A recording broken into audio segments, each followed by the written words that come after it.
अब मैं आप लोगों की यहां पर चोंच रोक रहा हूं, पहले इस चैप्टर की अहमियत समझ लीजिए, ठीक है। ये जो हमारा चैप्टर है ना बेटा ईएम वेव्स, इसके पास 2 लेक्चर्स हैं। चलिए बहुत ही छोटा होगा इसका मतलब, तो इससे छोटा आई थिंक लेक्चर आपको किसी को भी नहीं मिला है। किसी भी चैप्टर की अगर आप बात करेंगे 2 लेक्चर तो किसी के पास नहीं है ना। 2 लेक्चर अगर हम लोग बात करें, एक में इसकी थ्योरी हो जाती है और एक में इसके ऊपर क्वेश्चंस हो जाते हैं। पहले ये जेईई मेंस में ही था, एडवांस में नहीं था, लेकिन ये बीच में हट गया था। अब ये जेईई मेंस प्लस एडवांस दोनों के लिए ये आपको तैयार करना पड़ेगा। अगर मैं इसके बोर्ड्स की बात करूं तो बोर्ड्स में इसका जो वेटेज है दैट इज जस्ट 2 मार्क्स। या तो 2 मार्क का एक सवाल आ जाएगा या एक एक मार्क के 2 ऑब्जेक्टिव सवाल जो सेक्शन ए में आते हैं वो आपको बताने पड़ते हैं। तो ये इतना छोटा है, लेकिन समझने के लिए अगर आप चाहो तो इससे हमारा बेनिफिट क्या है, तमीज से क्यों पढ़ना चाहिए हमें। देख, मैं अगर टाइम पास के लिए पढ़ाऊं तो भाई प्रॉपर्टीज बताऊंगा, कुछ कुछ सवाल लगाऊंगा, तेरे को बिल्कुल ऐसा लगेगा कि हाँ यार वैसे इस चैप्टर में है नहीं, सही मैं बताऊं, लेकिन मैं इसको उस तरीके से नहीं पढ़ाना चाहता। उसका मेन पर्पस मैं आपको बता रहा हूं। द ओनली पर्पस, इससे आपको कहां कहां इंपैक्ट फील होगा, वेव ऑप्टिक्स।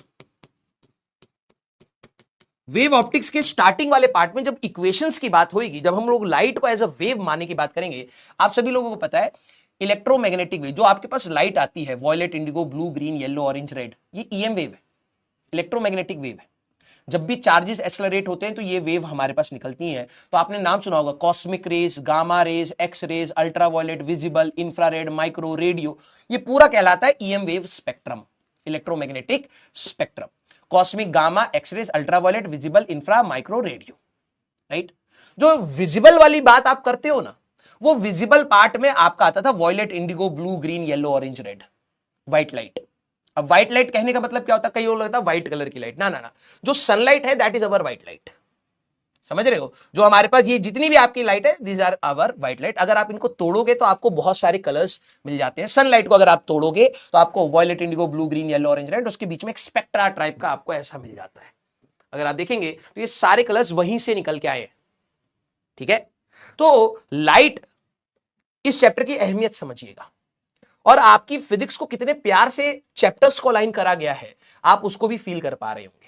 अभी जब मैं स्टार्ट करूंगा तो मैक्सवेल की इक्वेशंस फर्स्ट आएंगी, आपके 1 मार्क का बोर्ड्स का सवाल बन जाता है और कई बार इवन जेईई मेंस में भी पूछे गए हैं कि इनमें से कौन सी मैक्सवेल की इक्वेशन नहीं है या कौन करेक्टेड फॉर्म ऑफ इक्वेशन है, डिस्प्लेसमेंट करंट इसमें से कौन सा है, वो छोटे छोटे सवाल आते हैं इस चैप्टर से। लेकिन अगर आप यहां पर इसको देखें तो पहले के आपको चैप्टर्स चाहिए, आपको इलेक्ट्रिक फील्ड चाहिए। अभी देखना मैं इसमें अभी देखना, आपको इलेक्ट्रिक फील्ड चाहिए, आपको कैपेसिटर चाहिए, आपको इंडक्टर चाहिए, आपको सारी चीजें चाहिए, एवरीथिंग, ठीक है। ये बाद में आपको मदद करेगा वेव ऑप्टिक्स में। और अगर आपने, मैं इसको इस तरीके से पढ़ाऊंगा कि आपको इक्वेशन दोबारा से समझाऊं, जो मेरे पुराने अर्जुनास 1.0 वाले होंगे उनको तो लगेगा सर आपने रिवाइज करा दिया, थैंक यू सो मच, ठीक है। तो मेरे लिए एक्स्ट्रा पेन है, लेकिन यस मैं चाहता हूं कि जो आपके अंदर का एक सबसे प्रॉब्लम आएगी दिसंबर में, आपके पास you will not have time for SHMN waves. आखिरी में रहता है, बच्चा फिर से काइनेमेटिक्स से स्टार्ट करेगा, सारी एनर्जी वहां लगाएगा, रोटेशन तक आते आते रोटेशन सारी एनर्जी चूस जाएगा, फ्लूइड छूटेगा, थर्मो छूटेगा, एसएचएम छूटेगा, वेव छूटेगा। तो मैं चाहता हूं कि जब आपके पास एनर्जी ज्यादा है ना, सारी एनर्जी अभी इस पे लगा लो, मैकेनिक्स तुम बहुत जल्दी पकड़ लोगे अब, क्योंकि तुम्हें free body diagram main revise करने, फ्री बॉडी डायग्राम सीखोगे, अपने खटाखट खटाखट होते चले जाएंगे। तो ये आपको क्लास 11th का वेव्स में भी मदद करेगा। अगर आपने ये वाला चैप्टर और ये वाला चैप्टर में तमीज से 12वीं क्लास में एनर्जी लगा दी, तो ये वाला चैप्टर क्लास 11th का वेव्स, जो आपको लगता है कि सर मेरे को नहीं आता है, एक बार मेरे को ये पढ़ा लेने देना तमीज से, फिर एक बार उसको ट्राई करके देखना। जिन बच्चों ने ग्रेविटेशन रिवाइज करा होगा ना, उनको पता लग गया होगा कि यार स्टार्टिंग के पोटेंशियल तक तो कुछ भी नहीं था, इससे ज्यादा तो हम लोग अपने क्लास 12th में ही कर लिए, एक चैप्टर मक्खन के जैसे निपटाया है। और अब आपकी बारी आएगी एसएचएम एंड वेव्स की, तो आप देखना कितना ईजी हो जाएगा अगर आप रिलेट करके पढ़ोगे, ठीक है। तो चैप्टर छोटा है, इसमें एज सच कोई थ्योरी के प्रूफ नहीं है, नो प्रूफ, पहली बता रहा हूं। अगर कोई बच्चा बोले कि सर ये वाली चीज आई कहां से, तो उसका प्रूफ है, लेकिन तेरे सिलेबस में नहीं है, इसका वेटेज ही 2 मार्क्स का है। इतने बड़े बड़े डेरिवेशंस हैं वो तेरे 1 मार्क में नहीं पूछे जा सकते, 2 मार्क में नहीं पूछे जा सकते। तो जनरली अगर तू अपने पीवाईक्यूज उठा करके देखेगा बोर्ड्स वाले, तो उसमें हमेशा या तो 2 मार्क्स का एक क्वेश्चन या 1 मार्क्स के 2 क्वेश्चन है। उसमें प्रॉपर्टीज ऑफ ईएम वेव्स के ऊपर है, प्रॉपर्टीज, ठीक है। कॉस्मिक, गामा, एक्सरे, तो छोटे मोटे सवाल पूछे जाते हैं।